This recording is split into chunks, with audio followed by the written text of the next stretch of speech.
Watching, and we'll see you in the next video. In October 2023, a single appearance at a prestigious London ceremony sparked a conversation that royal historians, jewelry experts, and longtime palace observers are still discussing today. On the surface, it seemed like a routine royal engagement. The room was filled with dignitaries, military officers, and guests accustomed to seeing extraordinary displays of royal tradition. Yet according to many observers, the atmosphere changed the moment one particular piece of jewelry entered the room. It was not the size of the diamonds that captured attention. It was not the craftsmanship, and it was not even the immense financial value attached to the piece. Instead, people were reacting to something far more powerful. They were reacting to memory. Because the jewel resting beneath the lights had become inseparable from the image of one woman who wore it for more than 7 decades and transformed it into one of the most recognizable symbols of the British monarchy. According to many royal commentators, this moment reveals something important about Queen Elizabeth II and her relationship with the royal collection. Throughout her reign, Elizabeth rarely treated royal jewels as decorative accessories. To her, they were living pieces of history. Every diamond, every tiara, and every brooch carried stories stretching back across generations. Some were connected to triumph, others were linked to tragedy. Some represented duty, others represented sacrifice, but all of them carried meaning far beyond their appearance. This is why so many people who worked around the Queen often described her as a guardian rather than simply an owner of the royal collection. She understood that these treasures belonged not only to the monarchy, but also to the history that created it. Among the most famous examples was the Girls of Great Britain and Ireland tiara. Few royal jewels became more closely associated with Elizabeth than this extraordinary piece. It was presented to the future queen as a wedding gift in 1947. Over the decades, it appeared in portraits, state banquets, diplomatic meetings, and countless official photographs. For millions of people around the world, the tiara became almost inseparable from Elizabeth herself. According to royal historians, generations grew up seeing that distinctive silhouette whenever they imagined the British monarchy. It appeared on stamps, it appeared on currency, and it appeared in official portraits that traveled across the Commonwealth. Over time, the jewel stopped being merely a tiara. It became a symbol. What makes this story particularly fascinating is that Elizabeth rarely spoke publicly about her personal attachment to these pieces. She did not give emotional interviews explaining their significance. She did not publish detailed accounts of her favorite jewels. Instead, observers learned about her feelings through patterns. They noticed which pieces she returned to repeatedly during important moments. They noticed which treasures remained closely connected to her public image. And perhaps most importantly, they noticed that certain items appeared to occupy a special place within her private world. According to many commentators, this careful approach reflected Elizabeth's broader philosophy regarding monarchy itself. She believed continuity mattered, she believed symbols mattered, and she believed that institutions survive because each generation respected the responsibilities inherited from those who came before. As a result, the jewels were never simply objects. They were reminders of previous queens, reminders of national history, and reminders of the immense duty attached to the crown. Supporters of this interpretation often point out that Elizabeth's reign lasted so long that many treasures became permanently linked to her identity. New generations knew no other monarch.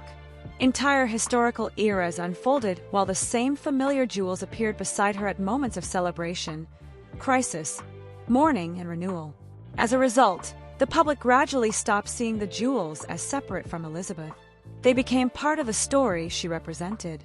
According to many royal observers, this is why debates surrounding the royal collection continue attracting so much attention even after her death. The discussion is rarely about diamonds or precious stones alone. Instead, it concerns legacy, it concerns memory, and it concerns the question of how treasures associated with one of the most influential monarchs in modern history should be viewed by future generations. For supporters of the narrative, the answer begins with understanding that Queen Elizabeth never viewed these pieces as mere ornaments. She viewed them as custodians of history itself. And according to many commentators, that belief would influence how she approached some of the most famous royal treasures in the world, including several remarkable jewels that she reportedly guarded with extraordinary care throughout her 70-year reign. According to many royal historians, if there was one jewel that came to symbolize Queen Elizabeth II more than any other, it was the girls of Great Britain and Ireland tiara. Over the course of her 70-year reign, the tiara became so closely associated with the Queen that many people eventually stopped seeing it as a separate object. Instead, it became part of her identity. It appeared in official portraits, state banquets, diplomatic receptions, Commonwealth tours, and some of the most important moments of modern royal history. For generations of people across Britain and around the world, the silhouette of that tiara became almost as recognizable as the Queen herself. According to many observers, this extraordinary connection explains why discussions surrounding the piece continued generating fascination years after Elizabeth's death. The story is not simply about diamonds. It is about memory, continuity, and the remarkable relationship between a monarch and one of the most famous royal treasures ever created. The tiara's history stretches back long before Elizabeth ever wore it.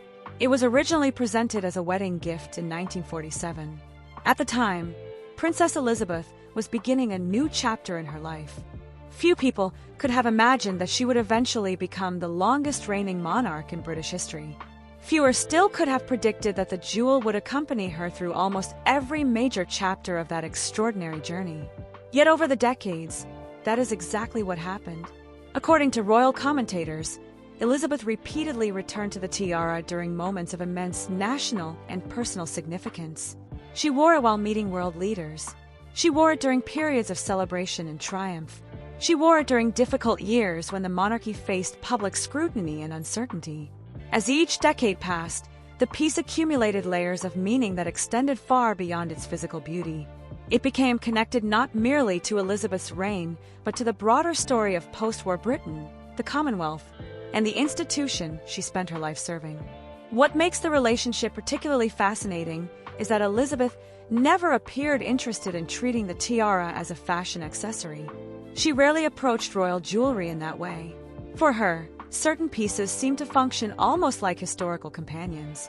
They represented continuity, they represented responsibility, and they represented the enduring nature of the crown itself.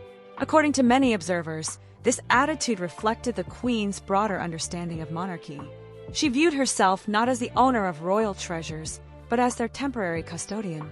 They belonged to history, they belonged to the institution, and her responsibility was to preserve them for future generations.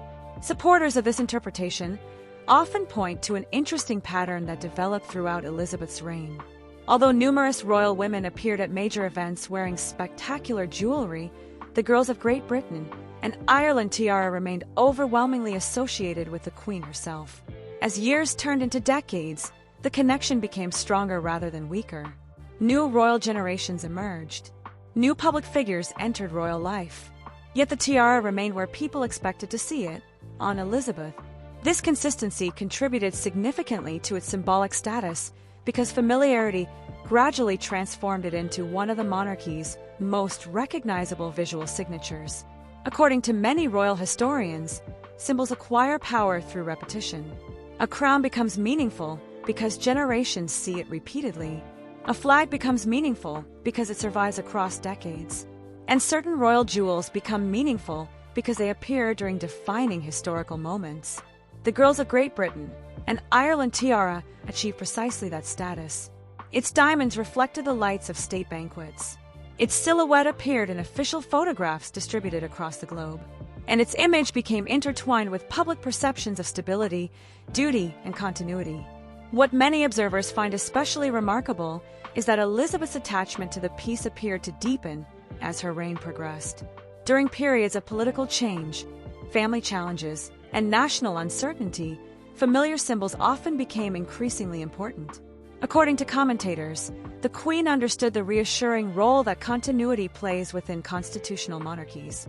People may disagree about politics, policies, and personalities, but institutions often derive strength from recognizable traditions that endure across generations. The tiara became one of those traditions. As a result, discussions about the jewel after Elizabeth's death naturally became discussions about legacy. Who should wear it? What should it represent? And how should future generations approach treasures so closely connected to one of the most influential monarchs in modern history? According to many royal observers, these questions remain fascinating because they touch upon a broader issue. How does an institution honor the memory of a monarch whose reign lasted so long that many of its most famous symbols became inseparable from her identity? Supporters of the narrative argue that the answer lies in understanding the emotional significance Elizabeth attached to these treasures. They were never merely valuable objects locked inside royal vaults. They were vessels carrying history, memory, and responsibility.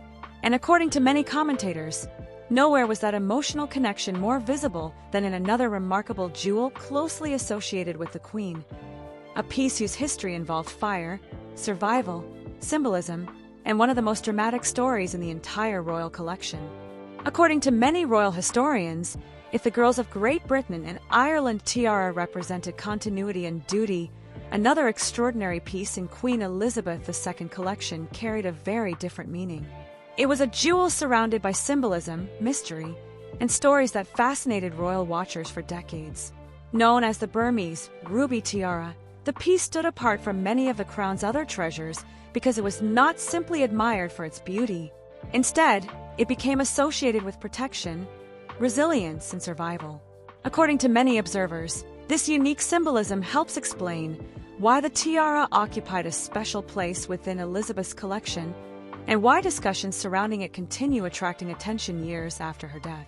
Unlike some royal jewels that were famous because of their age or monetary value, the Burmese ruby tiara became famous because of a story attached to it. And as many royal commentators have noted, Queen Elizabeth always seemed particularly drawn to treasures that carried deeper meaning beyond their appearance. The origins of the tiara trace back to Elizabeth's wedding in 1947. Among the many gifts she received were 96 rubies presented by the people of Burma, now known as Myanmar.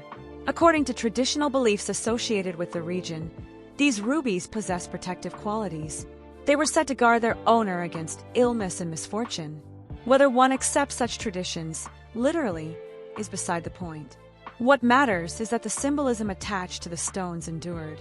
Years later, the rubies were incorporated into a new tiara created specifically for the Queen. The result was one of the most distinctive pieces in the royal collection. According to royal historians, Elizabeth's decision to transform the rubies into a unique tiara reflected her appreciation for symbolism. Throughout her reign, she consistently demonstrated an awareness of the messages communicated through royal objects. Clothing choices carried meaning. Brooches carried meaning. Jewelry carried meaning. Nothing appeared entirely accidental. As a result, many observers believe the Burmese ruby tiara appealed to her because it represented more than luxury. It represented endurance, it represented protection, and it represented a connection between history and personal experience. What makes the story especially fascinating is how frequently the tiara appeared during periods that many people later described as challenging or uncertain. Royal historians have often pointed out that Elizabeth's reign was not simply a succession of celebrations and ceremonies. It included political crises, family difficulties, national tragedies, and moments when the future of the monarchy itself appeared uncertain. Throughout these periods, certain symbols seemed to acquire additional significance. The Burmese ruby tiara became one of those symbols. Supporters of the narrative frequently point to another event that strengthened the tiara's reputation among royal watchers: the devastating fire at Windsor Castle in 1992. The blaze damaged large sections of one of the monarchy's most historic residences and became one of the defining crises of Elizabeth's reign. According to many commentators, the event reinforced the Queen's awareness of how fragile even the most enduring institutions can be. Castles can burn, buildings can be damaged, traditions can be challenged, yet symbols often survive. While there is no evidence that Elizabeth publicly connected the Burmese ruby tiara to the fire itself, supporters of the narrative argue that experiences like Windsor deepened her appreciation for objects representing resilience and continuity. According to many observers, this helps explain why certain jewels remained closely associated with Elizabeth throughout her reign. She did not rotate treasures randomly. She often returned to pieces that carried personal or historical significance. Each appearance reinforced their connection to her public image. Each appearance added another chapter to their story. And over time, those stories became inseparable from the Queen herself. The Burmese ruby tiara was one of the clearest examples of this phenomenon. Many royal commentators argue that the fascination surrounding the piece reveals something important about Elizabeth's character. Unlike modern celebrities who frequently discuss their personal preferences, the Queen rarely explained her choices publicly. Instead, observers were left to interpret patterns. Why did she repeatedly wear certain brooches? Why did particular tiaras appear during important occasions? Why did some treasures remain visible while others spent decades hidden from public view?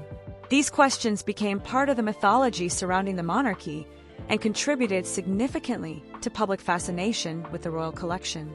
According to supporters of the narrative, the answer often comes back to symbolism. Elizabeth understood that the monarchy is built upon symbols. Symbols create continuity between generations. They create emotional connections between history and the present. And they help transform institutions into something larger than the individuals who temporarily lead them. For the Queen, jewels were not merely decorative objects stored inside vaults. They were storytellers. Each one carried a message, each one carried a memory, and each one preserved a fragment of royal history. According to many observers, this understanding becomes even more apparent when examining some of the most extraordinary treasures Elizabeth chose to keep largely untouched throughout her reign. While the Burmese ruby tiara remained visible and symbolic, other jewels occupied a very different role. They remained protected, rarely displayed, and surrounded by historical significance so powerful that many commentators believe the Queen viewed herself less as their owner and more as their guardian. And according to royal historians, those hidden treasures would eventually become some of the most intriguing mysteries in the entire royal collection. According to many royal historians, some of the most fascinating treasures in the royal collection are not the jewels that appeared regularly at state banquets or diplomatic receptions. Instead, they are the pieces that remained largely hidden from public view, protected for decades by Queen Elizabeth II, and rarely brought into the spotlight. Supporters of the narrative argue that these treasures reveal something important about Elizabeth's understanding of history because she often appeared less interested in displaying the most spectacular jewels and more interested in preserving the stories attached to them. To the Queen, certain pieces were not merely valuable objects. They were historical artifacts connected to triumph, tragedy, empire, family, and the countless generations that shaped the monarchy long before her reign began. According to many observers, this attitude explains why some of the most extraordinary jewels in the royal collection remained largely untouched during her 70 years on the throne. One of the most famous examples is the coronation necklace. To royal historians, the necklace is not simply a magnificent piece of jewelry. It is one of the defining symbols of royal continuity. For generations, queens have worn it during coronations and some of the most significant ceremonial occasions in British history. Its diamonds are extraordinary, its craftsmanship is exceptional, and its place within royal tradition is almost unmatched. Yet despite its prestige, the necklace was never treated casually. According to many commentators, Elizabeth viewed it as a ceremonial treasure rather than an everyday royal accessory. Its significance came not from how often it appeared, but from the importance of the moments in which it was used. The same philosophy allegedly extended to several jewels connected to the famous Cullinan diamonds. These diamonds, among the largest and most celebrated ever discovered, occupy a unique position within royal history. Their brilliance has captivated generations, and many of the pieces created from them remain among the most valuable jewels in the world. Yet according to royal observers, Elizabeth's relationship with these treasures reflected her broader approach to royal symbolism. She understood that certain objects carried such immense historical weight that overexposure could diminish their impact. As a result, many of the most significant Cullinan pieces appeared only during occasions worthy of their status. According to supporters of the narrative, another remarkable example was Queen Victoria's small diamond crown. Although much smaller than the elaborate crowns often associated with royal ceremonies, the piece carried extraordinary emotional significance. Victoria famously adopted it following the death of Prince Albert. For her, the crown became linked to mourning, resilience, and personal loss. As decades passed, it transformed into one of the monarchy's most historically meaningful treasures. Many observers believe Elizabeth understood this symbolism deeply. Rather than treating the crown as a decorative object, She reportedly viewed it as a reminder of the sacrifices and hardships experienced by previous generations of sovereigns.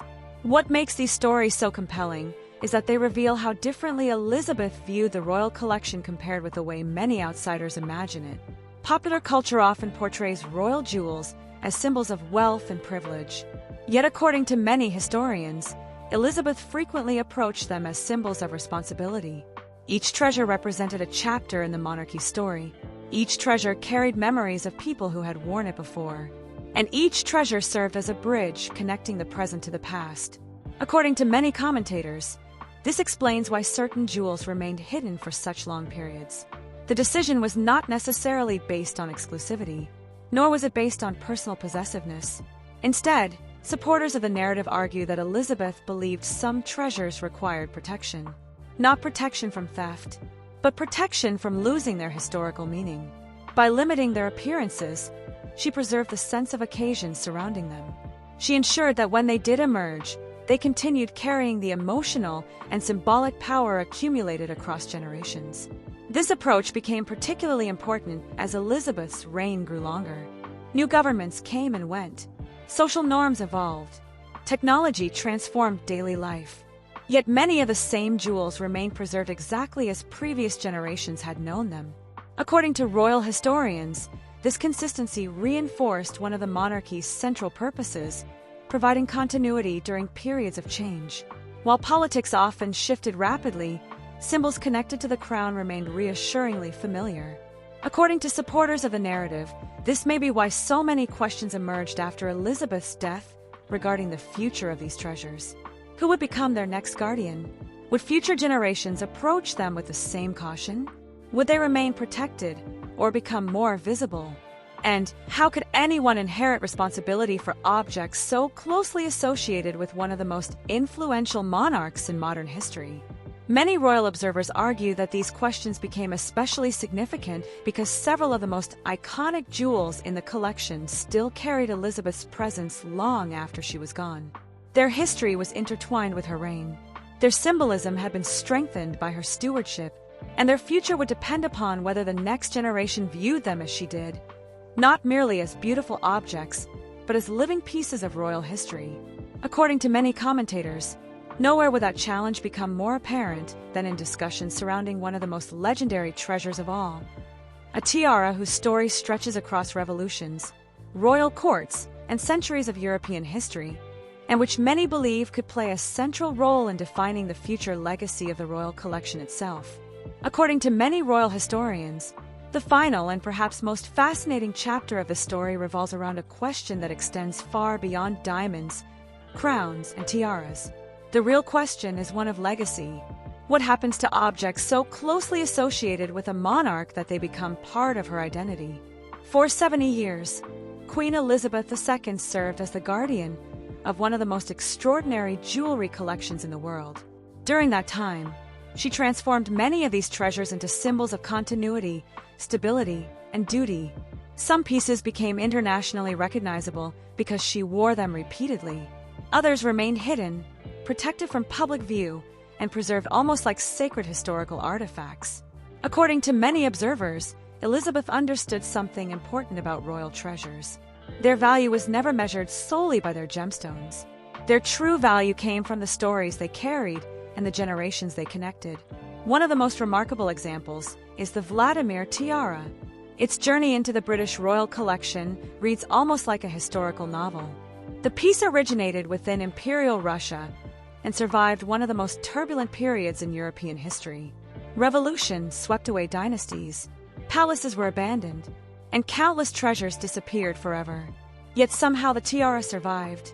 According to royal historians, its rescue became one of the most extraordinary stories connected to any jewel now housed within the royal collection. Years later, it eventually entered British royal ownership and became one of the most celebrated tiaras worn by successive generations of royal women.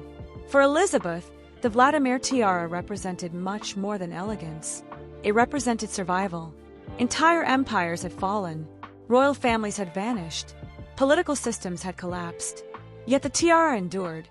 Throughout her reign, Elizabeth frequently selected jewels carrying powerful historical symbolism and many observers believe this explains why the Vladimir tiara occupied such a prominent place within the collection. Every appearance served as a reminder that institutions survive only when history is remembered and protected.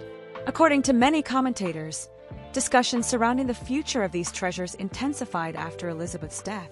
Attention shifted from the past toward the next generation, who would inherit responsibility for the jewels, who would decide how they should be used, and perhaps most importantly, who would become the next guardian of the historical legacy attached to them. For many royal observers, these questions became just as important as the jewels themselves. The conversation was no longer about ownership, it was about stewardship. Supporters of the narrative often point to Princess and as an important figure within this discussion. Throughout her life, and has earned a reputation for discipline, duty, and an unwavering commitment to preserving royal tradition.